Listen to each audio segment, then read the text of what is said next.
তারেক রহমান সাহেব, প্রিয় নেতা, আজকে 10,000 কিলোমিটার দূরে আপনি এই জাতির বিবেকের স্থান থেকে আপনাকে আহ্বান জানাবো। আপনাকে শতকোটি সালাম। আপনার স্বাধীনতার ঘোষক শহীদ প্রেসিডেন্ট জিয়াউর রহমানের জ্যেষ্ঠ সন্তান। বাংলাদেশে আপনি যে অবিচার পেয়েছেন, সেই আপনার করুণ অবস্থা আমি নিজেই চোখে দেখেছি জেলখানায়। ভালো লোক আপনি রিমান্ডে নিয়ে গেল ঢাকা জেল থেকে, আমরা তাকে বিদায় দিলাম। 7 দিন পর তারেক রহমান সাহেব আসলো স্ট্রেচারে, তার মেরুদণ্ড ভেঙে দিলেন, চলে গেল দেশের বাইরে। এই সরকার হাসিনার এই সরকার থেকে বাঁচলো না, বিনা কারণে রায় দিয়ে তাকে বিচারের আওতা আনলেন। আজকে তাই আপনার কাছে অনুরোধ রইল, আপনি যেই সময়টুকু 16 বছর ধৈর্য ধরেছেন, বাকি এই 11 মাসও আপনি সরকারের উপর বিশ্বাস রেখে আমাদেরকে সাহস জুগিয়েছেন। ইনশাল্লাহ আপনার এই সাহসের বাতি করে আমরা লক্ষ লক্ষ লোক আপনার সাথে আছি।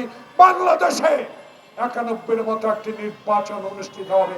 সেই নির্বাচনে বাংলাদেশের মানুষ আপনাকে ইনশাল্লাহ ভোট দিয়ে সরকার গঠন করাবার সঙ্গে এনসিপি বলতে চাই নতুন দল, জুলাই বিপ্লবের অগ্নি কণ্ঠস্বর আপনারা। আমার বাচ্চার যে বয়স, আপনার সেই বয়স। দল করেন, প্রতীক নেন, রেজিস্ট্রেশন হোক।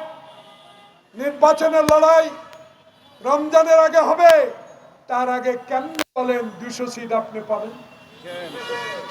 কিসের ইঙ্গিত? 300 সিট পাবেন, কিসের ইঙ্গিত দিচ্ছেন?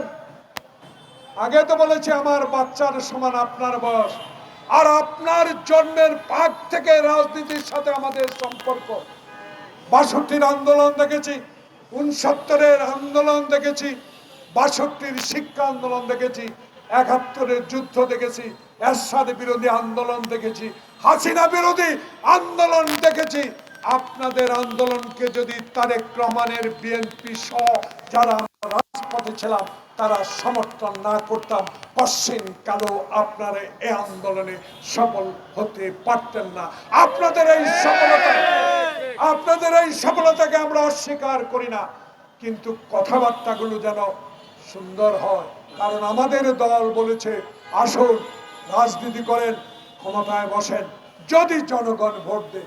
হাসিনার মতো দিনের ভোট রাতে করে মরা ব্যক্তির ভোট দিয়ে 10টা হুন্ডা গুন্ডা দিয়ে নির্বাচন কেন্দ্র দখল করে ক্ষমতা যাওয়ার আশা আর বাংলাদেশে কোনোদিনও করবে না।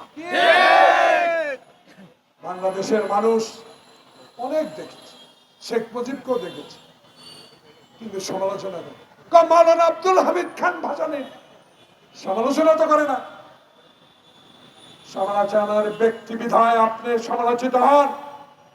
তাই ডক্টর মোহাম্মদ ইউনূস বিশ্বের দরবারে একজন গ্রহণযোগ্য ব্যক্তি, আপনার সমালোচনা আমরা কিন্তু সইতে পারবো না। কারণ পৃথিবীর ইতিহাসে আপনি এমন একটি উপহার আমাদের জন্য নিয়ে আসছেন, যে উপহার দিয়ে আমরা গর্বিত। তাই আপনিও অনুগ্রহ করে ফেব্রুয়ারি মাসে একটি নির্বাচন উপহার দেন, যে নির্বাচনে আপনার নাম স্বর্ণ অক্ষরে লেখা থাকবে, নাগরিক ফোরাম জিন্দাবাদ।